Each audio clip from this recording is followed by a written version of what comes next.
اعوذ باللہ من الشیطان الرجیم بسم اللہ الرحمن الرحیم وبہ نستعین وہو خیر المعین۔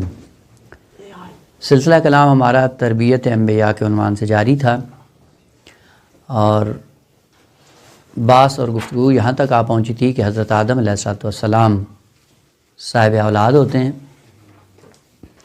صاحب اولاد ہونے کے ساتھ ساتھ اپنی زندگی کو آگے بڑھانے کے لیے دنیا کی مشکلات کا ان کو سامنا کرنا پڑتا ہے اور اس دنیا کو آباد کرنے کے لیے مختلف قسم کے کام ان کو انجام دینا پڑتے ہیں۔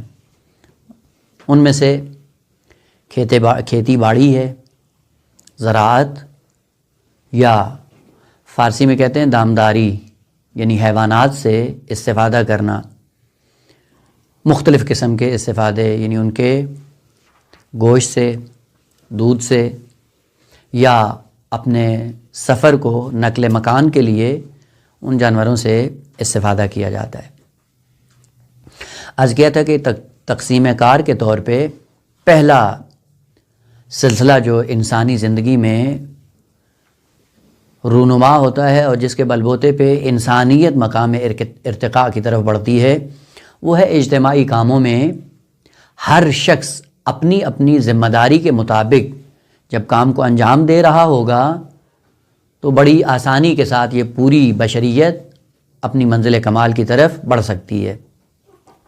کیونکہ آپ نے دیکھا ہے کہ انسان کی زندگی میں ممکن ہی نہیں ہے کہ تمام کاموں کو ایک انسان انجام دے سکے، لہذا ضرورت اس بات کی ہوتی ہے کہ سب مل کر ایک ہی ہدف کے تحت مختلف کاموں کو بانٹ کر اس کو انجام دینا شروع کریں اور وہ سب کے سب ایک ہدف میں شریک ہوں، اور اس ایک ہدف تک جانے کے لیے مختلف کاموں کو مختلف افراد جو اپنے ذمے لیتے ہیں پھر کمال امانت داری کے ساتھ ان کو انجام دیں تاکہ پوری بشریت آپ کے کاموں کے سائے میں اسی ہدف مشترک کی طرف گامزن ہو جو بشریت کی خلقت سے خالق کائنات نے بیان کیا ہے۔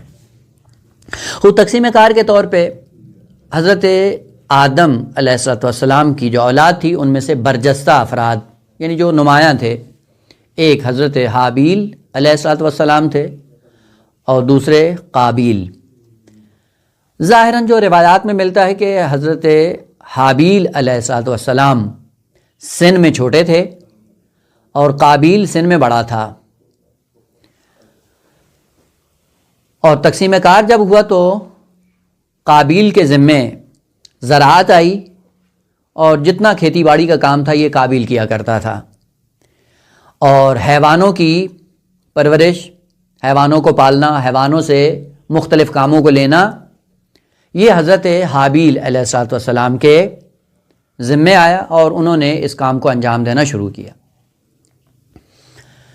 حضرت آدم علیہ السلام کی یہی اولاد جب آگے بڑھتی رہی اور آہستہ آہستہ قوانین الہی کی روشنی میں جب چاہا کہ حضرت آدم علیہ السلام اپنا وصی اور جانشین مقرر کریں تو خود حضرت آدم علیہ السلام چاہتے یہ تھے کہ اپنے وصی کو یا اپنی وصایت اور خلافت کو حضرت حابیل علیہ السلام کے حوالے کریں، اور اس بات کا علم ہو گیا قابیل کو کہ وصایت، خلافت، جانشینی یہ حضرت حابیل کو ملنے والی ہے۔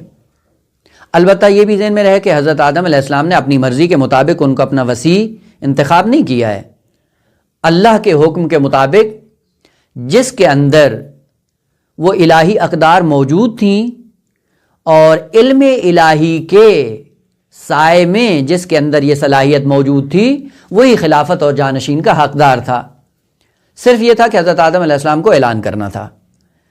قابیل نے جب دیکھا کہ حابیل علیہ السلام کو بعنوان وصی منتخب کیا جائے گا، یہیں سے ایک آگ جو ان کے وجود میں شعلہ ور ہوئی، وہ حسادت، کینہ اور احساس برتری دوسروں کی نسبت انسان کے اندر پیدا ہونا شروع ہوا۔ یہ ذہن میں رکھیے گا کہ بڑا سخت ہے انسان کے لیے، انسان جب ایسے ماحول میں پلے کہ جس ماحول میں کوئی نقص نہیں ہے، کوئی عیب نہیں ہے اور کوئی ایسا پہلے سے کوئی زمینہ بھی نہیں ہے کہ جس کو دیکھ کر انسان کے اندر عیوب پیدا ہوں. کوئی ایسا ماحول تو نہیں تھا. ایک طرف جناب آدم اور دوسری طرف جناب حوا، اور دونوں علم الہی کے سائے میں، تربیت الہی کے سائے میں زندگی بسر کر رہے تھے. وہاں پہ تو عیب، گناہ، حسد، کینے کا کوئی شائبہ نہیں تھا. یہ اس کے اندر کہاں سے پیدا ہو گیا؟ یہ وہ بات ہے کہ انسان اپنے آپ کو بری و ذمہ ثابت کرنے کے لیے کہتا ہے کہ اگر شیطان نہ ہوتا تو ہم ہمیشہ نیک ہی ہوتے. وہ شیطان کیا کرتا ہے؟ ہمیں گمراہ کرتا ہے. وہ سوال یہ تھا کہ حضرت آدم علیہ السلام نے کون سا ایسا کوئی کام انجام دیا تھا کہ جس کو دیکھ کر قابیل نے ان کی تقلید کی ہے؟ کوئی بھی موجود نہیں ہے. اور یہ چیز ذہن میں رکھ لیں کہ انسان کو جب خالق کائنات نے دنیا میں بھیجا ہے اور منزل کمال تک جانے کے لیے اس کو ارادہ اور اختیار دیا ہے، اختیار کا لازمہ ہی یہ ہے کہ انسان کے سامنے دو راستے ہوں. آپ فرض کریں کہ ابلیس نافرمانی نہ کرتا، مطیع پروردگار بن جاتا، حضرت آدم علیہ السلام کو سجدہ کر لیتا. سجدہ کرنے کے بعد یہ بھی اللہ کے خاص بندوں میں شامل ہوتا اور گمراہی کا کوئی سلسلہ اس کی طرف سے وجود میں نہیں آتا. اگر اس کی طرف سے نہیں آتا تو پھر انسان کے سامنے گمراہی کا کوئی سلسلہ نہیں تھا، گناہ کی کوئی وادی نہیں تھی. اصل کمال تک جانے کے لیے عقلی طور پر جب دو راستوں میں انتخاب کی بات آئے تو ممکن ہی نہیں ہے کہ دو راستے نہ ہوں، واللہ امتحان مانا نہیں رکھتا ہے. امتحان ہوتا ہی وہاں پہ ہے جہاں پہ دو راستے ہوں اور آپ کو انتخاب دیا جائے، ان میں سے ایک کا انتخاب کر کے آپ اس کو انجام دیں اور اس کے نتیجے میں یا منزل کمال کی طرف بڑھے یا انحطاط کا شکار ہو جائیں. اگر ابلیس نہ ہوتا، شیطان نہ ہوتا تو کیا ہوتا؟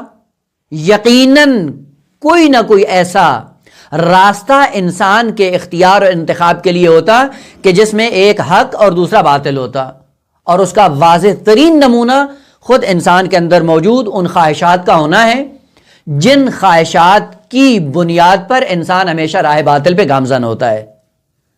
اور بہترین نمونہ اور بہترین شاہد خود انسان کی اپنی ذات کے اندر ہے، اور وہ ہے نفس امارہ. یہی نفس امارہ ہمیشہ انسان کو اکساتا ہے باطل کے راستے پہ چلنے کے لیے. یہ کہاں پہ ہے؟ انسان کی ذات کے اندر ہے. اور اس کا بہترین شاہد اور نمونہ کیا ہے؟ ماہ مبارک میں روایات کے اندر ہے کہ شیطان کو بند کر دیا جاتا ہے. اگر شیطان بند ہو جاتا ہے تو پھر ماہ مبارک میں تو اصلاً گناہ کا تصور نہیں ہونا چاہیے. جبکہ ہم دیکھتے ہیں کہ مسلمانوں کے اندر چہ بسا کے بشریت کے اندر وہ ماہ مبارک میں عام دنوں کی نسبت زیادہ گناہوں کا سلسلہ بڑھ جاتا ہے. یہ کیوں ہے؟ بتایا جاتا ہے کہ وہی جو نفس امارہ انسان کے وجود کے اندر بیٹھا ہوا ہے یہی انسان کے لیے امتحان کا ذریعہ ہے.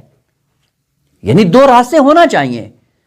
اسی لیے آپ جب دیکھتے ہیں کہ سب سے پہلا سوال آتا ہے جی ماحول انسان کو بگاڑ دیتا ہے، فوراً سوال کرتے ہیں مگر کون سے ماحول میں قابیل آیا تھا کہ بگڑ گیا؟ اصل خلقت انسان یوں ہوئی ہے کہ جس کے اندر دو راستے رکھ کر انسان کو بھیجا گیا ہے، راہ خیر اور راہ شر، حسنہ کا راستہ، سیئہ کا راستہ، دونوں انسان کے اندر رکھ کر انسان کو دنیا میں بھیجا گیا اور اس کو انتخاب دیا گیا کہ جس راستے پہ آپ چلنا چاہو جا سکتے ہو. بس یوں نہیں تھا کہ اگر اچھے ماحول میں انسان ہو تو ہمیشہ اچھا ہی ہوتا ہے، نہ، اگر اپنی خواہشات کے اوپر انسان چلتا ہے تو اچھے ماحول میں رہتے ہوئے برا ہو جاتا ہے، یا برعکس برے ماحول میں رہتے ہوئے انسان اگر فطرت کی آواز پہ لبیک کہتا ہے تو اچھا ہو جاتا ہے. اور یہی برے ماحول میں اچھوں کا پیدا ہونا اور اچھے ماحول میں برے لوگوں کا پیدا ہونا یہ بہترین دلیل ہے انسان کے اختیار کے لیے کہ انسان جو کچھ کرتا ہے اپنے اختیار سے کرتا ہے. اور حسد وہ بیماری ہے انسان کے اندر جس کا سرچشمہ یہ ہے کہ نفس امارہ کے سائے میں کسی کی فضیلت کو برداشت نہ کرنا، کسی کے کمال کو خاطر میں نہ لانا، کسی کے درجے کو، کسی کی خوبی کو اصلاً تحمل نہ کرنا. اور جس انسان کے اندر یہ چیز آ جائے وہیں سے اس کو معلوم ہو جانا چاہیے کہ ایک ایسی بیماری جو بنام حسد ہے اس کا شکار ہو گیا ہے. البتہ خصوصیت ہے حسد کے اندر وہ یہ ہے کہ حاسد انسان اس کمال اور اس درجے اور اس خوبی کو جو محسود میں پائی جاتی ہے اس کو برداشت نہیں کرتا، اور ہمیشہ اس کے زوال کا خواہاں ہوتا ہے کہ یہ جس درجے پہ یہ ہے، جس خوبی پہ یہ فائز ہے، یہ خوبی اس کے وجود سے زائل ہو جانی چاہیے، اور جب تک اس سے زائل نہیں ہوتی تب تک اس کو سکون اور چین نہیں آتا ہے، اور چہ بسا کہ اس کو زائل کرنے کے لیے اپنا بہت زیادہ نقصان کر بیٹھتا ہے، جبکہ اسے سامنے والے کا ذرہ برابر بھی نقصان نہیں ہوتا۔ مثلا بعض لوگ ہیں حسد کے سائے میں اپنے گھر کو آگ لگا دیتے ہیں۔ گھر کو آگ لگائی کیوں؟ کہا کہ گھر کو جب آگ لگے گی اس سے جو دھواں اٹھے گا وہ دھواں ہمسائے کی آنکھ میں جائے گا اور اس کی آنکھیں خراب ہو جائیں گی۔ اب اس کی آنکھوں کو خراب کرنے کے لیے، اس کی نعمت کو سلب کرنے کے لیے ایک ایسی چیز کا انتظام کرتا ہے جس کے دھویں سے اس سے وہ نعمت زائل ہو جائے۔ پلٹ کر یہ نہیں دیکھ رہا ہے کہ جو کچھ اس کا اپنا مسکن اور سرمایہ ہے وہ سارا نابود کر بیٹھتا ہے۔ دوسرے کو چھوٹا سا نقصان پہنچانے کے لیے اپنا پورا سرمایہ ضائع کر دیتا ہے۔ حاسد یوں ہوتا ہے۔ البتہ عربی زبان میں لفظ حسد دو معنوں میں استعمال ہوتا ہے۔ کبھی حسد اس اخلاقی بیماری کے لیے استعمال ہوتا ہے، اور کبھی حسد غبطے کے لیے استعمال ہوتا ہے۔ غبطہ کیا ہوتا ہے؟ کہ دوسروں کے کمالات کو دیکھتے ہوئے انسان کے اندر کمالات تک جانے کا انگیزہ پیدا ہو جائے، اس کو کہتے ہیں غبطہ۔ دوسروں کے اندر ایک فضل دیکھا، ایک کمال دیکھا، اس سے انگیزہ پیدا ہوا، اور نہ فقط یہ کہ اس کو چاہتا ہے کہ اس کا کمال زائل نہ ہو بلکہ خود کو وہاں تک پہنچانے کی کوشش کرتا ہے، یہ غبطہ کہلاتا ہے۔ اور حسد اس کا مین امتیاز یا مین فرق یہی ہے کہ حاسد کبھی بھی اس کمال کو برداشت نہیں کرتا جو محسود میں پایا جاتا ہے، ہمیشہ اس کے زوال کا خواہاں ہوتا ہے، جبکہ غبطہ میں نہ فقط یہ کہ اس کے زوال کا خواہاں نہیں ہوتا، اس کو سراہتا بھی ہے اور اس کمال تک جانے کا خود راستہ بھی طے کرتا ہے۔ البتہ یہ لفظ حسد لغت کے اعتبار سے غبطہ پر بھی اطلاق کیا جاتا ہے، کہ البتہ بعض روایات میں اگر فرصت ہوئی تو اس کی طرف اشارہ کیا جائے گا کہ جو روایات حضرت آدم علیہ السلام کے عنوان سے ہیں کہ بہشت میں رہتے ہوئے بہت سی ایسی چیزیں تھیں کہ جس کو تعبیر میں لفظ حسد سے بیان کیا گیا ہے۔ البتہ وہاں پہ حسد لغوی ہے کہ جس کا معنی غبطہ ہے۔ اس نفس امارہ نے قابیل کو مجبور کیا کہ جناب حابیل کے ان کمالات کو برداشت نہ کر سکے۔ بات آگے بڑھی، اور بات دوسری طرف سے یہ بھی تھی کہ بڑا بھی تھا، اور اس اعتبار سے بھی یہ غرور اور تکبر اور انانیت اور حسد کا بیج اس کے اندر بڑھنا شروع ہوا۔ کہا کہ میں کیوں نہیں ہوں، وہ کیوں؟ حضرت آدم علیہ السلام نے جب ان حالات کو دیکھا تو کہا کہ یہ وصایت یا جانشینی یا خلافت میرے ہاتھ میں نہیں ہے کہ میں جس کو چاہوں بنا دوں، اللہ کے حکم کے مطابق ہے، جس کو چاہے خالق کائنات اس کو سپرد کر کے میں دنیا سے چلا جاؤں گا۔ اور اگر آپ کے اندر مشکل ہے تو آپ دونوں آؤ اللہ کی بارگاہ میں امتحان دو، اس امتحان کے بعد دیکھا جائے گا کہ جس کے اندر وہ صلاحیت ہوگی وہ آگے بڑھ جائے گا، اور جس کے اندر صلاحیت نہیں ہوگی وہ محروم ہو جائے گا۔ یہاں سے داستان کا رخ بدل جاتا ہے۔ سورہ مبارکہ ہے مائدہ، آیت نمبر 27، 28 اور 29۔ یہ وہ آیات ہیں جو اسی تسلسل کے ساتھ اس مطلب کو بیان کر رہی ہیں، اور یہ بے عنوان نمونہ پوری بشریت کے لیے اس داستان کو بیان کیا جا رہا ہے۔ یعنی یوں نہیں ہے کہ ہم ایک تاریخی واقعہ بیان کر رہے ہوں اور بس، نہ، یہ ایک ایسی داستان ہے جو عبرت کا نمونہ ہے، اور جس کے اندر قانون الہی اور سنت الہی بیان ہو رہی ہے، اور جو بھی سنت الہی بیان ہوگی اس کے بل بوتے پہ جو بھی عمل انجام پائے گا اسی کی ارزش بھی ہوگی۔ اگر اس قانون کے سائے میں اگر اقدار سے گر کر کوئی عمل انجام پاتا ہے تو اس کی وقت اور ارزش نہیں ہوگی۔ یہ قانون الہی ہے، سنت الہی ہے۔ وہ کیا ہے؟ خالق کائنات فرماتا ہے وَاتْلُ عَلَيْهِمْ، خطاب پیغمبر اسلام کو، وہ بیان کریں، آپ بیان کریں علیہم، اپنی امت پر، ان لوگوں پر، کیا؟ نبأ ابنِ آدم بالحق، حضرت آدم کے دو بیٹوں کی داستان کو ان کے سامنے بیان کرو۔ وہ ان کے سامنے بیان کرنے کا فلسفہ کیا ہے؟ وہ داستان اگر داستان ہی تھی تو پیغمبر اسلام تو فقط تاریخ بیان کرنے نہیں آئے ہیں. وہ کیوں کہا جا رہا ہے کہ ان پر اس داستان کا تکرار کرو، تلاوت کرو، بیان کرو؟ کہا اس لیے کہ وہ قانون الہی ہے. قانون الہی کے سائے میں پوری بشریت اپنے کمال کو جا پہنچے گی. اور وہ قانون کیا ہے؟ کہا کہ اللہ کی بارگاہ میں آ کر قربان کرو. کس چیز کو؟ کہ جس سے تمہارا زیادہ لگاؤ ہے. اگر اپنی خواہشات کو قربان کر سکتے ہو اللہ کی راہ میں، اس سے چیز جو سمجھ میں آتی وہ کیا ہے کہ آپ کی نگاہ میں اللہ کا مقام بہت بڑا ہے، خواہشات بہت نیچے ہیں. اور اگر خدا کے مقابلے میں انسان خواہشات کو بڑا بنا کر اللہ کو پیچھے چھوڑ دے، یہ راہ ہے انحطاط کا. خوب انحطاط کا راستہ بھی معلوم ہے اور ارتقاء کا راستہ بھی معلوم ہے. اسی ارتقاء اور انحطاط کے راستے کو خالق کائنات نے حضرت آدم کے بیٹوں میں دیکھا اور پوری بشریت کے لیے بعنوان نمونہ بیان کر دیا. خوب انہوں نے کیا کیا؟ کہا ان دونوں بیٹوں کی داستان کو بیان کرو. اذ قربا قربانا، خوب تقرب خدا کے لیے انہوں نے کوئی قربانی دی. اور قربانی کیا تھی؟ جیسے ابھی عرض کیا کہ حضرت حابیل علیہ السلام چونکہ بھیڑ بکریاں چرایا کرتے تھے تو حکم ہوا کہ اللہ کی راہ میں کوئی قربانی دو. اس نے اپنے ریوڑ میں ایک ایسے جانور کا انتخاب کیا جو انتہائی قیمتی، موٹا تازہ، ہر عیب و نقص سے پاک اور مبرہ، اور جس سے خود وہ بہت زیادہ لگاؤ بھی رکھتے تھے. اس کا انتخاب کیا؟ کہا راہ خدا میں یہ دینا ہے. اور ادھر سے قابیل نے، چونکہ اس کا کام کشاورزی، کھیتی باڑی، زراعت تھا، اس نے گندم کے چند سڑے ہوئے خوشے لے کر اللہ کی راہ میں قربانی کے طور پہ پیش کیے. یہ داستان تو نہیں ہے نا، یہ داستان بیان کر رہا ہے اس قانون الہی کو کہ آپ کون سی چیز خالق کی بارگاہ میں پیش کر رہے ہو. اگر قابیل کی قربانی قبول نہیں ہوتی اور حابیل کی قربانی قبول ہو جاتی ہے تو یہ کوئی اتفاق نہیں ہے. ہم کہتے ہیں نا اکثر زندگی میں کہ جی اتفاقاً یوں ہو گیا. نہ، کوئی چیز بھی خدا کی بارگاہ میں اتفاق نہیں ہے. اتفاق یعنی جس کے پیچھے کوئی دلیل نہیں ہو، سبب نہ ہو، علت نہ ہو. نہ، ہر چیز کا ایک سبب ہے. اتفاق سے جناب حابیل کی قربانی قبول ہوگی. کیوں اتفاق ہے؟ اتفاق کی بات نہیں ہے، قوانین کی بات ہے. جب بھی خدا کی راہ میں دینا ہے کون سی چیز دو؟ قیمتی چیز، با ارزش چیز. جس چیز کو ہم خود پسند نہیں کرتے وہ راہ خدا میں دینے کی کوشش کرتے ہیں اور پھر کہتے ہیں جی زندگی میں برکت نہیں آتی. وہ کیسے آئے زندگی میں برکت؟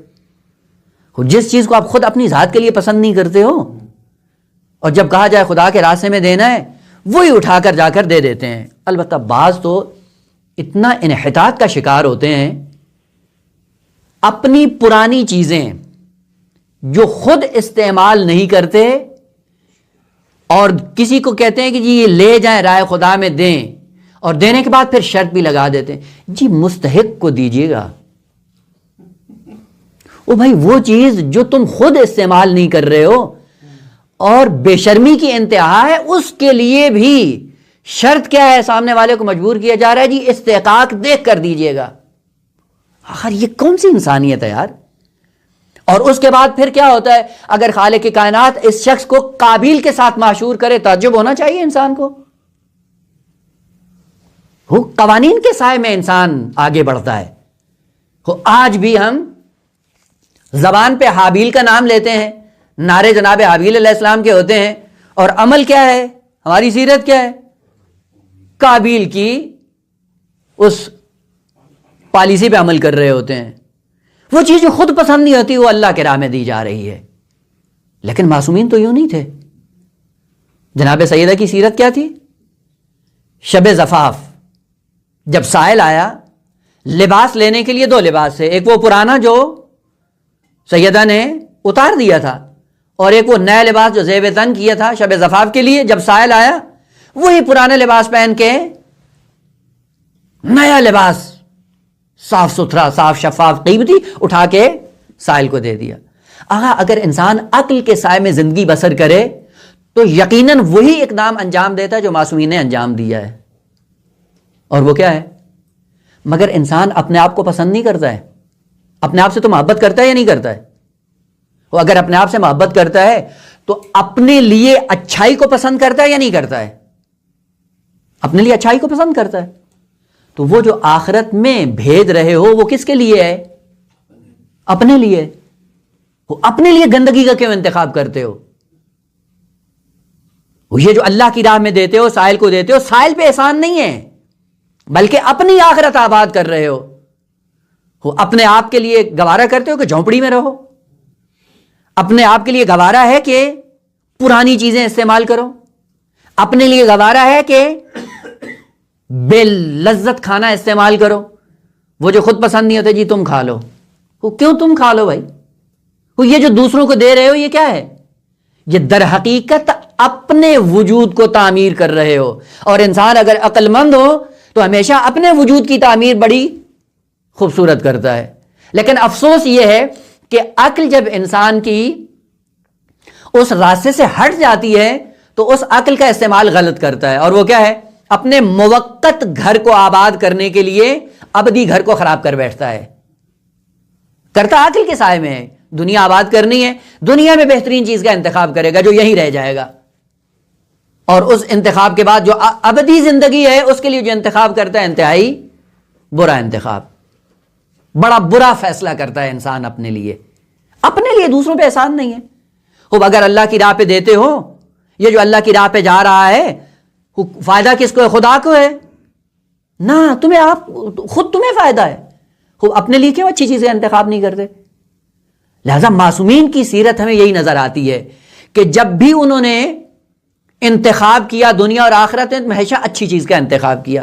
کیوں کہتے ہیں کہ سیرت امام رضا علیہ الصلوۃ والسلام میں ہے جب بھی دسترخوان لگتا جو لذیذ ترین کھانا ہوتا اور جو اچھا مرغوب ترین کھانا ہوتا اس کو اٹھا کر انتخاب کرتے، الگ کر دیتے. الگ کرنے کے بعد وہ فقراء میں تقسیم کر کے خود وہی جو بچا ہوا کھانا ہوتا تو خود استعمال کر لیتے. یہ کیوں ہے؟ کہا یہ عقل کے سائے میں زندگی بسر کر رہا ہے یہ معصوم. اور ان کی سیرت پہ چل کر ہمیں بھی عقل کے سائے میں زندگی بسر کرنی ہے. وہ قابیل نے جو دیا کیا دیا؟ کہا وہ جو خود بھی پسند نہیں کرتا تھا یہ اللہ کو دے دو. وہ مگر اللہ تمہاری چند خوشوں کا محتاج بیٹھا ہوا ہے. وہ حابیل نے کہہ دیا جو اپنے لیے دیا در حقیقت وہی چیز تھی جو اللہ کو بھی پسند تھی. اور اس زمانے میں علامت یہ ہوا کرتی تھی قربانی کی کہ جس کی قربانی اللہ کی بارگاہ میں قبول ہو جاتی تھی آسمان سے نور، بجلی یا آگ برستی اور اس نور یا آگ کے سائے میں وہ چیز نابود ہو جاتی. جو علامت اس بات کی ہوا کرتی تھی کہ خالق کائنات نے اس کو قبول کر لیا ہے. وَاتْلُ عَلَيْهِمْ نَبَأَ ابْنَيْ آدَمَ بِالْحَقِّ اذ قربا قربانا. دونوں نے قربانی اپنی اپنی اللہ کی بارگاہ میں پیش کی. ہوا کیا؟ فتقبل من احدہما.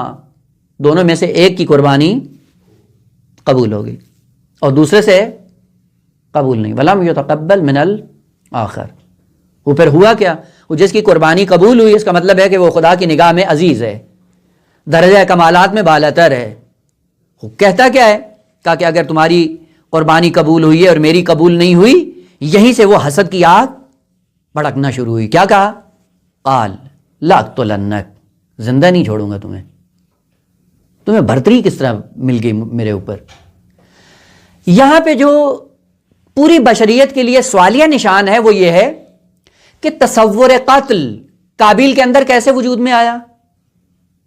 آج کل قتل اور بے رحمی سے قتل و غارت کرنا انسانیت کے اندر اب تو رائج ہو گیا ہے، لیکن وہ پہلا بشر جس نے روئے زمین پہ قدم رکھا اس نے تو قتل و غارت دیکھی نہیں ہے. جب اس نے قتل و غارت دیکھی نہیں تو اس نے کہاں سے یہ جواب دیا لاقتلنک، میں تمہیں قتل کروں گا. اصل تصور قتل کیسے اس کے اندر پیدا ہوا جبکہ نہ ماحول تھا، نہ اس نے پہلے کسی کو دیکھا تھا، نہ حضرت آدم علیہ السلام نے ان کو بتایا تھا کہ یوں کرنا ہے. خود کہاں سے اس کے ذہن میں یہ بات آئی حسد کے نتیجے میں کہ میں تمہیں قتل کروں گا. یہاں پہ وہ مشکل جو قرآن نے حل کی ہے وہ یہ ہے کہ بعض وہ کام جو بشر کے اندر پہلے سے موجود نہیں ہوتے تھے ان کاموں کو پہلی مرتبہ انجام دینے کے لیے ہمیشہ ابلیس آگے بڑھا ہے. لہذا جتنے نئے گناہ بشریت کے اندر سرزد ہوتے ہیں اس کا پشتوانہ ابلیس ہوتا ہے. ابلیس آ کر ان کاموں کو رواج دیتا ہے، لوگوں کو راستہ بتاتا ہے. راستہ بتانے کے بعد لوگ آہستہ آہستہ اس پہ چلنا شروع ہو جاتے ہیں. اور یہ چلنا بھی کیا ہوتا ہے؟ تقدس کے سائے میں. یعنی ایسا نہیں ہے، کیونکہ خالق کائنات نے انسان کی فطرت کو سالم خلق کیا ہے. باطل کو باطل سمجھتے ہوئے کبھی بھی انسان قبول نہیں کرتا جب تک کہ باطل کے اوپر حق کا لبادہ نہ آ جائے. لہذا ابلیس نے کیا کام کیا؟ سب سے پہلے اس کو بتایا کہ اپنے آپ کو برتر ثابت کرنے کے لیے اور سامنے والے بھائی کو نیچا دکھانے کے لیے کیا کرو؟ وہ قتل کرو. اور عجیب بات ہے، تاریخ کے اندر ہے، روایات کے اندر، اس نے کیا کیا؟ وہ معلوم نہیں تھا کہ اگر وہ حسد کی آگ بھڑک بھی جاتی ہے تو انتقام کیسے لیا جائے، کیا کیا جائے بھائی کے ساتھ. کام اس نے یہ انجام دیا کہ ایک پرندے کو لیا، شیطان نے مجسم شکل میں آیا سامنے، پرندہ ہاتھ میں تھا، ایک ہاتھ میں پتھر، اور پرندے کے سر پہ پتھر سے اس نے مارنا شروع کیا. جب اس کا سر پھٹ گیا وہ پرندہ مر گیا. اور یہاں سے اس نے قابیل کو یہ تعلیم دی کہ اگر اپنے اس کینے کا انتقام لینا چاہتے ہو بھائی سے تو اس کا راستہ یہی ہے کہ اس کو راستے سے ہٹا دو. اگر اس کو راستے سے ہٹاؤ گے تو ہوگا کیا؟ ہوگا یہ کہ تم اپنے باپ کے قریب ہو جاؤ گے. خوب جب حابیل نہیں ہوگا تو جانشینی اگر ملنی ہے تو تمہیں ملے گی، جب کوئی اور نہیں ہے تو تمہیں ہی ملے گی. خوب اپنے آپ کو اس کمال تک پہنچانے کے لیے راستہ کون سا اختیار کرو کہ اس کو راستے سے ہٹا دو. قال لأقتلنک، میں تمہیں قتل کر دوں گا. دوسرا قانون، حضرت حابیل نے کہا کہ کوئی بات نہیں، اگر تو مجھے قتل کرے گا تو میں تجھے قتل کرنے کے لیے پیش قدمی نہیں کروں گا. میں اپنا ہاتھ تمہارے قتل میں آلودہ نہیں کروں گا، بلکہ اس کو متوجہ کیا کہ اللہ کی بارگاہ میں جب بھی کوئی امتحان دیا جاتا ہے اس امتحان میں کامیابی کا ایک قانون ہے. جو بھی اس قانون پہ عمل کرے گا وہ اللہ کے قریب ہوگا، اور جو اس قانون سے ہٹ جائے گا وہ کبھی بھی اللہ کے قریب نہیں ہو سکتا. قانون، سنت الہی، قانون الہی. دوسرا کیا ہے؟ جناب حابیل علیہ السلام نے ذکر کیا، انما حاصر انما یتقبل اللہ من المتقین. وہ قانون الہی ہے، وہ متقی بنو. تقوی کے سائے میں جو عمل انجام پائے گا وہ اللہ کی بارگاہ میں قبول ہے. وہ اگر تقوی کے سائے میں نہیں ہے تو قبول بھی نہیں ہے. خوب اب یہاں سے ایک قانون جو جناب حابیل علیہ السلام نے ذکر کیا اور قرآن نے اس کو اپنے اندر ضبط کر کے پوری بشریت کے لیے سیرت کے قانون ذکر کیا، وہ یہ ہے اگر جو بھی آپ عمل انجام دے رہے ہیں پیچھے دیکھیں کہ اس عمل کے پیچھے تقوی ہے، وہ یقین جان لیں کہ اللہ کی بارگاہ میں قبول ہے. اور اگر اس عمل کے پیچھے تقوی نہیں ہے، شہرت ہے، ریاکاری ہے، دنیا طلبی ہے، لوگوں کی زبانوں پہ اچھے نام سے یاد کیا جانا ہے، یہ تو تقوی نہیں ہے. کتنے ایسے ہمارے اعمال ہیں کہ جن اعمال کو ہم اپنے وہم و گمان میں اچھا شمار کرتے ہیں، خود کو متقی سمجھتے ہیں، لیکن جب اسرائیل علیہ السلام آئیں گے اور کہیں گے ہاں بھیا چلیے، تو وہاں پہ کیا ہوگا؟ وہ دیکھیں گے تو یہ تو کچھ بھی نہیں آ. وہیں پہ یہ قانون ہے کہ انما یتقبل اللہ من المتقین. خوب اگر تقوی کے سائے میں یہ زندگی بسر ہو رہی ہوتی وہ آج تک نامہ اعمال تمہارا بھاری ہوتا اور سارے کمالات اس کے اندر ضبط ہوتے. خوب جب نامہ اعمال خالی ہے، خوب پتہ چل جانا چاہیے کہ ان نامہ اعمال کے پیچھے تقوی موجود نہیں تھا. وہ اگر تقوی ہوتا تو یہ محفوظ ہوتا. بس قانون الہی جو جناب حابیل نے ذکر کیا وہ یہ ہے کہ ٹھیک ہے تو نے بھی قربانی دی، میں نے بھی قربانی دی ہے. قربانی کے نتیجے میں اگر وہ قانون جو قربانی کے لیے خالق کائنات چاہتا ہے وہ ہے تو قبول ہے, اگر وہ نہیں ہے تو قبول نہیں ہے, اور وہ تقویٰ ہے. اگر متقی بنو, متقی بن کر جو عمل انجام دو گے وہ اللہ کی بارگاہ میں قبول ہو جائے گا. اب ہم اپنی زندگیوں میں جس چیز کو تربیت کی ضرورت ہے اور جس چیز میں رہتے ہوئے اپنے آپ کو منزل کمال کی طرف لے کے جانا ہے وہ تقویٰ ہے. خوب تقویٰ پھر ہے کیا؟ تقوی کا معنی کیا ہے؟ کیا کریں؟ تقویٰ کیا ہے؟ وہ کس سائے میں یہ آپ کا عمل انجام پائے؟ کا تقوی کے سائے میں انجام پائے. تقویٰ کیا ہے؟ آج کل آپ نے دیکھا ہوگا یہ جو بیماری آئی ہوئی ہے کرونا, اس کرونے کے سائے میں سب اپنے آپ کو محفوظ کرنے کے لیے کیا چڑھاتے ہیں؟ ماسک. یہ ماسک کیوں چڑھا رہے ہیں؟ اپنے آپ کو محفوظ رکھنے کے لیے, خود بھی محفوظ ہو جائیں اور آہستہ آہستہ اپنی صحت و سلامتی کو بھی برقرار رکھیں اور اس صحت و سلامتی کے ساتھ دوسرے اعمال کو انجام دیں. یا مثلا مشہور ترین زیادہ دلچسپ مثال ہے, آپ نے دیکھا ہوگا کہ ہاسپٹل کے اندر مریضوں کا ایک خاص وارڈ ہوتا ہے اور مریضوں کو چیک اپ کرنے کے لیے ڈاکٹر مختلف اوقات میں وزٹ کرنے کے لیے آتا ہے. بیماروں کے وارڈ میں جب وہ ڈاکٹر آتا ہے تو منہ پہ ماسک چڑھا کر آتا ہے, ہاتھ میں دستانے پہن کے آتا ہے. کیوں کر رہا ہے یہ کام؟ کہ جس ماحول میں یہ جا رہا ہے اس ماحول کے اندر اتنی بیماریاں ہیں, ایسی مہلک قسم کی بیماریاں ہیں کہ جس میں اس کی سلامتی, صحت, تندرستی خطرے میں پڑ جائے گی. وہ ماسک چڑھا کے جاؤ. کیوں؟ ان جراثیم کو اپنے وجود کے اندر نہ آنے دو. وہ یہ ماسک چڑھا کے جو جا رہا ہے, یہ ماسک کیا ہے؟ یہی تقویٰ ہے. یہ ماسک انسان کے لیے تقویٰ کی حیثیت رکھتا ہے کہ اپنے آپ کو محفوظ رکھو.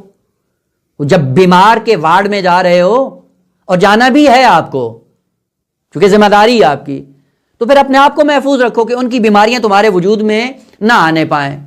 لہذا ماسک چڑھاتا ہے, یعنی نہ منہ کے ذریعے نہ تنفس کے ذریعے, کسی ذریعے سے یہ جراثیم اس کے بدن میں منتقل نہیں ہوتے. یہ جو ماسک چڑھانا ہے یہ کیا ہے؟ یہی تقویٰ ہے اس ڈاکٹر کی نسبت کہ اپنے آپ کو بیماریوں سے محفوظ کر لیتا ہے اور اس ماسک کے نتیجے میں اپنی سلامتی کی ضمانت پہ پہنچ جاتا ہے. خالق کائنات نے کہا کہ جس دنیا میں تم جا رہے ہو, اور جانا بھی ضروری ہے, یہ دنیا کیا ہے؟ یہ دنیا مریضوں کا وارڈ ہے جس کے اندر انواع و اقسام کی بیماریاں موجود ہیں. اسی کے اندر قتل و غارت بھی ہے, اسی کے اندر خیانت بھی ہے, اسی کے اندر حسد اور کینہ بھی ہے, اسی کے اندر شہوات کے وہ ایسے پست ترین نمونے بھی ہیں کہ جو انسانی صحت و سلامتی کے لیے انتہائی مہلک قسم کے نمونے ہیں. خوب ان تمام تر بیماریوں سے محفوظ رہنے کے لیے کیا کرو؟ کہ ماسک چڑھا کے دنیا میں رہو. اور وہ ماسک کیا ہے؟ وہ تقویٰ ہے. اپنے وجود کو محفوظ رکھو, ان بیماریوں سے نجات کے لیے ماسک چڑھا کے رکھو. وہ ماسک کیا ہے؟ وہ تقویٰ ہے. اپنے آپ کو محفوظ رکھو, ان بیماریوں سے اپنے آپ کو آلودہ نہ ہونے دو. اس آلودگی سے محفوظ رہ کر جو آپ عمل انجام دیں گے وہ اللہ کی بارگاہ میں قبول ہے.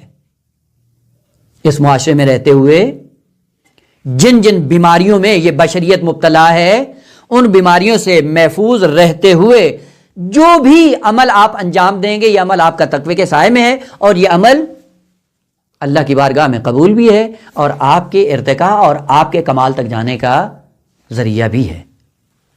لہذا حضرت حابیل علیہ السلام نے کہا کہ انما یتقبل اللہ من المتقین. اور عجیب بات ہے, فوراً بعد میں دوسرا قانون جو ذکر کیا, کہا کہ لئن بسطت الی یدک, اگر تو تجاوز کرے میرے اوپر. خود تجاوز کا جواب تجاوز ہے, دفاع کا حق ہے لیکن تجاوز کا حق نہیں ہے. مثلا کسی نے ظلم کیا, ایک تھپڑ مارا, تو ہم کیا کرتے ہیں غیرت میں آ کر 2 مار دو. یہ 2 مارنا یہ تجاوز ہے, یہ قانون الہی نہیں ہے. قصاص ہے, البتہ قصاص کے بعد عفو بھی ہے, صفح بھی ہے, غفران بھی ہے. یہ مراتب ہیں بخشش کے کہ انشاءاللہ کسی اور فرصت سے ان کی طرف اشارہ ہوگا. قانون کہا کہ اگر تو تجاوز کرے, لم بسطت الی یدک, اگر تو مجھے قتل کرنے کی نیت سے میرے اوپر حملہ ور ہو، ما انا بباسط یدی الیک، میں پیش قدمی نہیں کروں گا۔ کیوں میں پیش قدمی نہیں کروں گا؟ فوراً جواب دیتے ہیں کہ میں پیش قدمی کیوں نہیں کروں گا؟ انی اخاف اللہ رب العالمین، میرے اندر خوف خدا ہے۔ یہی آیت بتاتی ہے کہ جناب حابیل وہ عالم دینی تھا جو علم کی بنیاد پہ اللہ سے خوف کھاتا ہے۔ وہ آج ہم کہتے ہیں جی فلاں صاحب عالم ہیں یا نہیں ہیں، وہ کا علامت ہے، اگر خشیت خدا ہے تو عالم ہیں، اگر خشیت خدا نہیں ہے تو عالم نہیں۔ سب سے پہلا عالم روئے زمین پر حضرت آدم علیہ السلام کے بعد کون ہے؟ جناب حابیل۔ کیا فرماتے ہیں؟ وہ قانون اعلان کر رہے ہیں کہ انی اخاف اللہ رب العالمین، خوف ہے، خوف خدا کے نتیجے میں کبھی تجاوز نہیں کروں گا، میں پہل قدمی نہیں کروں گا، میں آپ کو نہیں چھیڑوں گا۔ یہ جو نہیں چھیڑ رہا ہے خوف خدا کے سائے میں، یہ عالم ہے، اور قرآن کا یہ وعدہ ہے انما یخشی اللہ من عبادہ العلماء، علماء کے دل میں خشیت ہوتی ہے، اور حابیل کے دل میں خشیت ہونا یہ دلیل ہے اس بات بھی کہ وہ عالم دین تھا۔ عالم دینی کبھی بھی کسی پہ تجاوز نہیں کرتا ہے، اور یہ بتا رہے ہیں قانون کے سائے میں کہ اگر تو تجاوز کرے یہ تیرا اپنا عمل ہے، میں اپنے آپ کو اس ظلم میں اور اس برائی میں اپنے آپ کو آلودہ نہیں کروں گا۔ خلاصہ پہلا قانون یہ ذکر کیا کہ میرے اندر خوف خدا ہے، خوف خدا کی بنیاد پہ میں یہ کام انجام نہیں دوں گا۔ دوسرا قانون جو قرآن نے ذکر کیا اور آج بھی پوری بشریت کے اندر موجود ہے، دیکھیں ایک ہے ظالم اور ایک ہے مظلوم۔ ظالم اور مظلوم کے درمیان جو رابطہ برقرار ہوتا ہے اس کے لیے خالق کائنات نے قانون ذکر کیا ہے، اور وہ یہ ہے کہ جو ظالم پیش قدمی کر کے مظلوم کے راستے میں رکاوٹ ڈالتا ہے، قانون الہی ہے کہ مظلوم کے گناہوں کو اٹھا کر اللہ کی بارگاہ میں جا پہنچے گا۔ لہذا کوئی شخص اگر دنیا میں ظلم کر رہا ہے اور کوئی مظلوم واقع ہو رہا ہے، مظلوم کی جتنی برائیاں ہیں وہ ساری کی ساری ظالم کے کھاتے میں ڈال کر خالق کائنات اس کو قیامت میں پہنچائے گا۔ قانون الہی ہے۔ خوب، اگر یہ قانون معلوم ہے، اس قانون کے سائے میں آ کر دوسروں کے ساتھ اپنے رویوں کو سنوار لو۔ ظلم ہر اعتبار سے، خوب ظلم ایک کلی مشکک ہے، ہر چیز کا ظلم اس کے اپنے حساب سے ہوتا ہے۔ ایک عالم دینی اگر کوئی ظلم کرے گا تو اس کا انداز کچھ اور ہوگا، وہ عالم دینی شراب جا کر نہیں پیے گا، وہ اس کے ظلم بھی پھر دین کے سائے میں ہوتے ہیں۔ اور یہ قانون الہی ہے کہ مظلوم کی جتنی برائیاں ہیں وہ ساری ظالم اپنے دوش پہ اٹھا کر اللہ کی بارگاہ میں جا پہنچے گا۔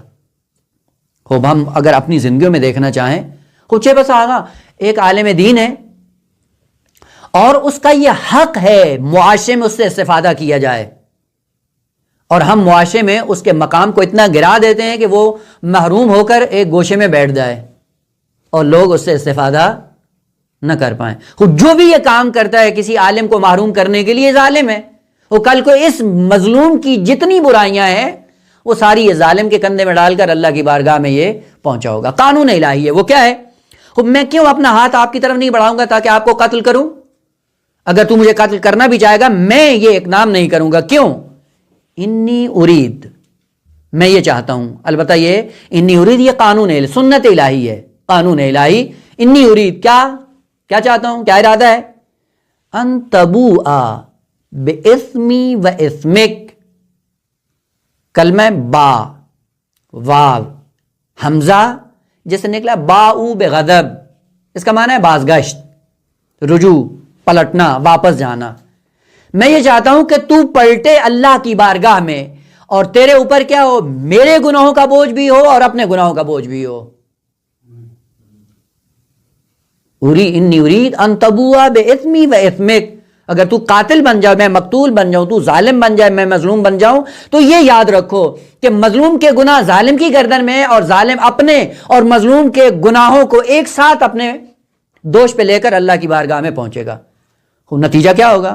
وہ جو دوسروں کی برائیاں اور اپنی برائیوں سمیت لے کر اللہ کی بارگاہ میں پہنچے گا وہ کیا ہوگا؟ یہ وہ قانون ہے قرآن کا کہ جس کے لیے خلود در نار ہے۔ وہ ظالم جو مظلوم کو راہ کمال سے ہٹاتا ہے، راستے کمال کو اس پر بند کرتا ہے، نہ فقط یہ کہ اس کے گناہ اپنے دوش پر لے کر اللہ کی بارگاہ میں پہنچے گا، بلکہ یہ وہ پہلا سبب ہے جس کی وجہ سے خلود ہے جہنم میں اس ظالم کے لیے۔ کون کون سے اسباب ہیں جن اسباب کی بنیاد پہ انسان کے لیے ہمیشگی دائمی جہنم کا ایندھن بنتا ہے؟ وہ یہی ہے کہ جب قاتل بنتا ہے تو مقتول کے گناہوں کو اپنے دوش پہ اٹھا کر ابدی جہنمی کا شکار ہو جاتا ہے۔ انی ارید ان تبوء باسمی و اسمک، اللہ کی بارگاہ میں تم کیسے پہنچو گے؟ اپنے گناہوں کا بوجھ الگ، مظلوم اور مقتول کے گناہوں کا بوجھ الگ۔ خوب یہ بوجھ جب لے کے جاؤ گے تو کہاں پہنچو گے؟ فتکون من اصحاب النار، تو صاحب نار ہے، ہمیشگی، مصاحبت، دوام، خلود، ہمیشہ۔ وہ اسباب جو انسان کو ہمیشہ جہنمی بناتے ہیں وہ کیا ہے؟ قتل ناحق۔ قتل ناحق سے انسان مقتول کے گناہوں کو لے کر اللہ کی بارگاہ میں جا کر پہنچتا ہے، جہنمی، دائمی، ہمیشہ جہنم کا شکار ہوتا ہے۔ البتہ فوراً کیا کہا؟ وَذَلِكَ جَزَاءُ الظَّالِمِينَ، ظلم کرنے والوں کا ادنا کیفر اور ادنی سزا یہ ہے کہ ہمیشہ کے لیے جہنم میں رہیں گے۔ جناب حابیل نے کہا میں یہ کام کرنے والا نہیں ہوں اور میں نہیں کروں گا، میں خشیت خدا رکھتا ہوں، خوف خدا ہوں، اور خدا کا قانون ہے کہ جو بھی متجاوز ہے وہ مظلوم کی برائیوں کو اپنے دوش پر لے کر اللہ کی بارگاہ میں جا پہنچے گا۔ پس قانون الہی جو خالق کائنات نے ذکر کیا وہ یہ ہے کہ کبھی بھی ظالم اور قاتل تنہا اپنے گناہوں کے ساتھ اللہ کی بارگاہ میں حاضر نہیں ہوگا، بلکہ مقتول کے گناہوں کو اپنے دوش پہ لے کر اللہ کی بارگاہ میں جا پہنچے گا۔ ادھر سے شیطان نے جب اس کو تعلیم دی کہ تم نے بھائی کو اس طرح سے قتل کرنا ہے، اب یہاں پہ روایات جو ہیں وہ یہ بتاتی ہیں کہ اس نے پتھر اٹھایا اور بھائی جو ان کا باہر نکلا ہوا تھا جناب حابیل، ریوڑ چرانے کی غرض سے وہاں سے تو اس نے پکڑنے کے بعد پتھر سے اس کے سر پہ مارا کہ وہ قتل ہو گیا۔ اب قتل ہونے کے بعد وہ ابتدائی انسان ہے نا، معلومات تو ہے نہیں اور کوئی ایسا ماحول بھی نہیں تھا کہ جس میں دیکھ کر اس کو پتا چلے کہ مجھے اب اس کے ساتھ کیا کرنا ہے۔ وہ سرگردان، تاریخ نے یہ لکھا ہے کہ روایات کے اندر ہے کہ کئی دن تک اپنے بھائی کی لاش کو اٹھا کے چلتا رہا اور اس کو سمجھ نہیں آ رہی تھی میں کیا کروں۔ لاش کو اٹھا کے جا رہا ہے اور معلوم یہ نہیں ہو رہا کہ اب اس کے ساتھ کیا کروں، یعنی دفن کرنے سے بھی عاجز ہے۔ پھر ایک اور قانون جو قرآن نے ذکر کیا ہے، اور یہ سنن الہی جو ضمناً اشارہ ہو رہا ہے، اور یہ سنن الہی ایسی ہیں جو استثناء بردار نہیں ہیں، یعنی جہاں پہ بھی ہوں گی، جس قوم میں آئیں اور جس قوم کے اندر یہ چیزیں پیدا ہوں گی، قانون الہی ایک ہی ہے، اور وہ کیا ہے کہ جب انسان جس کو خالق کائنات نے تاج کرامت پہنا کر دنیا میں بھیجا ہے، اگر یہ کرامت سے گر جائے تو اس کی سزا کیا ہے؟ جیتے جاگتے اس کی سزا یہ ہے کہ جس کو خدا نے مخدوم بنا کر دنیا میں بھیجا تھا وہ پست مخلوقات کا خادم بن جاتا ہے۔ قانون الہی ہے۔ تم اللہ سے دور ہو، اللہ سے دوری کا عذاب یہی ہے کہ خدا نے تمہیں مخدوم بنا کر بھیجا تھا، صاحب کرامت بنا کر بھیجا تھا، اور آج آپ اتنا گر گئے اور گر کر ایسی مخلوقات کے خادم بن گئے جو انتہائی پست اور انتہائی ذلیل قسم کی تھی۔ خوب بس اوقات ہوتا ہے کہ انسان ذلیل لوگوں کے ہاتھوں خادم بن جاتا ہے۔ کیوں ہوتا ہے؟ جب کرامت کا راستہ چھوڑ دو گے، اللہ کی قربت اختیار نہیں ہوگی، تو اس کا عذاب یہی ہے، دنیا میں رہتے ہوئے عذاب یہ ہے کہ جو مختوم تھا وہ اب خادم بنا ہوا ہے۔ کس کا خادم بنا ہوا ہے؟ رذیل، پست اور انتہائی منحط چیزوں کا غلام بنا ہوا ہے۔ خدا خالق کائنات نے تعلیم کے طور، یعنی انسان جب گر جاتا ہے تو پھر حیوان بھی اس سے برتر نظر آتا ہے. کرامت کا راستہ جب چھوڑتا ہے تو پھر یوں نہیں ہے. اسی لیے قرآن نے کہا اولئک کالانعام بل ہم اضل. یہ اضل کیا ہے؟ یعنی حیوان اس سے برتر ہے.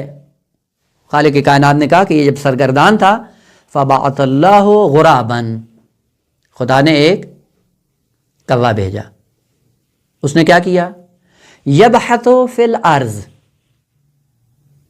بحث کس کو کہتے ہیں؟ کھودنے کو. کسی چیز کو جب کھودتے ہیں کسی خاص ہدف کے تحت زمین کو جب کھودا جاتا ہے اس کو باس کہا جاتا ہے. اسارہ بھی کہتے ہیں. اسارہ کا مطلب ہوتا ہے زمینوں کو زیر و رو کرنا. ہل چلانے کو اسارہ کہتے ہیں. زمین جو تہ اس کی نیچے ہوتی ہے اس کو اوپر لانا، اوپر والی نیچے لے جانا، یہ اسارہ ہے. اور باس کیا ہوتی ہے؟ باس بھی زمینوں کو زیر و رو کرنا ہوتا ہے لیکن خاص ہدف کے تحت. اب وہ خاص ہدف کیا ہوتا ہے؟ کبھی بیج کو چھپانا ہوتا ہے اس لیے باس کرتے ہیں، اور باس کرنے کے بعد جب بیج کو آپ چھپا دیتے ہیں، اس چھپانے کی نیت سے جب زمین کھودی جاتی ہے اس کو بحث کہا جاتا ہے. مباحثہ بھی اسی سے ہے. طالب علم جو علمی میدان میں مباحثہ کرتے ہیں تو ہوتا کیا ہے؟ علمی مطالب کو خاص ہدف کے تحت زیر و رو کرنا. اور پھر کرنا کیا ہے؟ اگر مباحثے کا معنی معلوم ہوتا ہماری زندگیوں میں تربیت کا پہلو ہمیشہ اجاگر ہوتا. باس کے اندر یہ ہے کہ خاص ہدف کے تحت زیر و رو کرنا اور اس چیز کو چھپانے کی نیت سے اس عمل کو انجام دینا. مباحثی کے سامنے اظہار کرو، مطالب علمی کو زیر و رو کرو. زیر و رو کرنے کے بعد جب جدید علم پہ، جدید نقطے پہ پہنچ جاتے ہو تو چھپاؤ ذرا سینے میں، تحمل کرو، ساتر بنو. وہ چھپانے کے بعد بڑبڑاؤ نہیں زیادہ جی ہم سے بڑھ کے کون ہے جو اس وادی میں پہنچا ہے. وہ لفظ مباحثے کا معنی اگر آتا ہوتا وہ اپنے آپ کو تحمل کرتے، برداشت کرتے. وہ ٹھیک ہے. وہ اسی لیے ہوتے جو واقعاً خوف خدا رکھتے ہیں، عالم دین ہوتے ہیں اور تقرب خدا کی نیت سے پڑھتے ہیں، وہ کبھی اظہار نہیں کرتے ہیں کہ ہمیں بھی کچھ آتا ہے. یہ مباحثہ علمی کرتے ہیں. بحث اور مباحثہ علمی یعنی یہ خاص ہدف کے تحت کسی چیز کو زیر و رو کرنا. اور وہ خاص ہدف کیا ہے کہ اس حقیقت کو چھپانے کی غرض سے کسی چیز کو زیر و رو کرنا، کھودنا. پس بحث زمین کے لیے جب استعمال ہوتا ہے تو چھپانے کی غرض سے زمین کو جب کھودا جاتا ہے تو وہاں پہ لفظ بحث استعمال ہوتا ہے. اب بعض لوگوں نے داستان ذکر کی، اور وہ داستان کیا ہے کہ جی خالق کائنات نے دو کوے بھیجے، آپس میں لڑتے رہے، ایک مر گیا ایک زندہ رہا، اور جو مر گیا تھا اس کو اس نے کھود کر چھپا. نہ، اصل یہ اسرائیلیات میں سے ہیں. اصل دو کوے نہیں بھیجے. خالق کائنات فرماتا ہے فبعث اللہ غرابا، نہ غرابین، دو تو نہیں ہے، ایک ہی ہے. وہ ایک بھیجا ہے. خوب اس نے کیا کیا؟ وہ لڑا نہیں ہے، لڑائی کا سلسلہ نہیں ہے. وہ کیا کیا؟ کہا اس کے اندر ہم نے ایک قانون رکھا ہے، غریزہ ہے. غریزے کی بنیاد پہ وہ کوا کرتا کیا ہے؟ یبحث فی الارض لیریہ. کوے کی نیچر ہے کہ اپنی غذا کیا کرتا ہے؟ چھپاتا ہے. یہ طبیعت میں اس کی خداوند عالم نے رکھا ہے، یعنی وہ یوں ہی کرے گا. وہ جو پہلا فرد تھا کوے کا وہ بھی ہے، اور قیامت تک جو آتا رہے گا وہ اس قانون کے سائے میں رہے گا، اسی طرح زندگی بسر کرتے رہے گا. وہ کوے کا کام کیا ہے؟ آ کر اپنی غذا کو چھپاتا ہے. یعنی ایسا بخیل ہے جو دوسروں کو دینے کے لیے کبھی تیار نہیں ہوتا ہے. وہ چھپایا، اس نے اپنے کھانے کو چھپایا. اور یہ معلم بنا قابیل کا. قابیل کا کیوں معلم بنا؟ کہ چونکہ کرامت کے راستے کو چھوڑ دیا ہے، اب تم اتنے پست ہو گئے ہو کہ حیوان تمہارے لیے معلم بن جائے. اور یہ قانون ہے کہ جب بھی پست ہو جاتا ہے انسان خادم بن جاتا ہے. آج کل لوگ ایک ڈگر پہ چل رہے ہیں جی ہم یورپ کے سنگ آگے بڑھیں گے. وہ دیکھا ہے یورپیوں کو کیا ہے؟ جو کرامت کا راستہ چھوڑتے ہیں وہ بلی اور کتوں کے غلام بنے ہوئے ہیں. وہ اسی دنیا کے اندر انسانیت کے افراد بھوک سے مر رہے ہیں، اور یہ انسانیت سے گرے ہوئے حیوانوں کے غلام اپنے نجس جانوروں کے لیے وہ آسائشات فراہم کرتے ہیں کہ جو دنیا کے کئی افراد کے انسانوں کے لیے میسر نہیں ہے. انسان جب گرتا ہے تو پھر گرتا ہی چلا جاتا ہے. وہ اگر کرامت سے گرو گے یہی عذاب ہے کہ جس خدا نے تمہیں تاج کرامت پہنا کر بھیجا تھا، آج اس کرامت کو چھوڑ کر کہاں پہنچے ہو؟ حیوانوں کا غلام. حیوان ان پہ مسلط ہیں، حیوان کی خدمت میں لگا ہوا ہے. یہ پستی، یہ عذاب، اس سے بڑھ کر اور عذاب کیا ہو سکتا ہے انسان کے لیے کہ جس کو خالق کے کائنات نے اپنا خلیفہ بنا کر بھیجا، اب وہ خلافت تو درکنار، عزت اور آبرو تو درکنار، کرامت تو درکنار، اپنے قرب الہی کے مقامات تو درکنار، اتنا پست اور حقیر ہو گیا ہے کہ 24 گھنٹے نجس مخلوقات کی خدمت میں زندگی گزارنے کے بعد فخر محسوس کرتا ہے. جی کتا خریدا اتنے پیسوں کا، اور پھر بستر خریدا اتنے پیسوں کا، وہ 24 گھنٹے پھر اس کی نجاست اڑا کر اسی میں مصروف رہ کے آخر میں واصل جہنم ہو جاتا ہے. یہ انسان جب گر جاتا ہے، قانون الہی ہے، وہ مخدومیت کا تاج اس سے لے لیا جاتا ہے، چھین لیا جاتا ہے. اب خادم بن کے زندگی بسر کرو، خود کو جب گرا دیا ہے اب غلام بن کے زندگی بسر کرو. خوب اس نے کیا کیا؟ یبحث فی الارض لیریہ، اپنے کھانے کو چھپائے. وہ کھانے کو چھپانے کے لیے اس نے زمین کو کھودنا شروع کیا اور اس کو دکھانا شروع کیا، یعنی بتایا اس کو، قابیل کو، کہ تم بھی یہ کام کرو، اس کو دکھانے کی غرض سے. البتہ اس نے اپنی طبیعت کے مطابق انجام دیا. سوال، قیامت میں انسان جو کوے کی شکل میں معشور ہوں گے کون ہوں گے؟ یہی جو احتکار کرتے ہیں.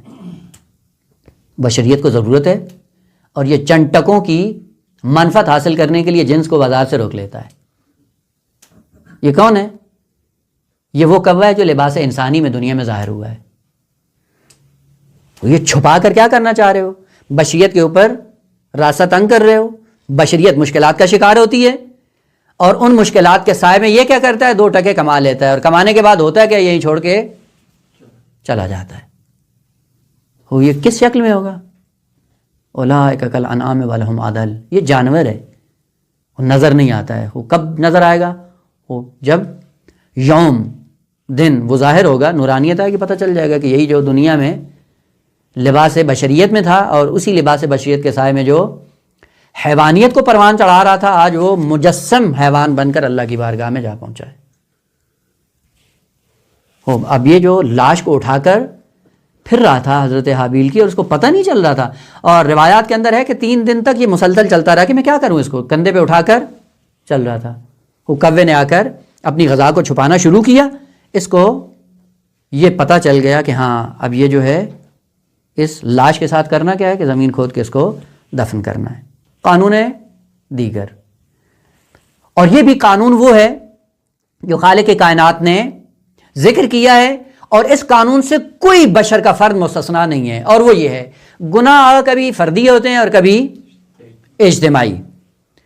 فردی گناہوں کو چھپایا جا سکتا ہے.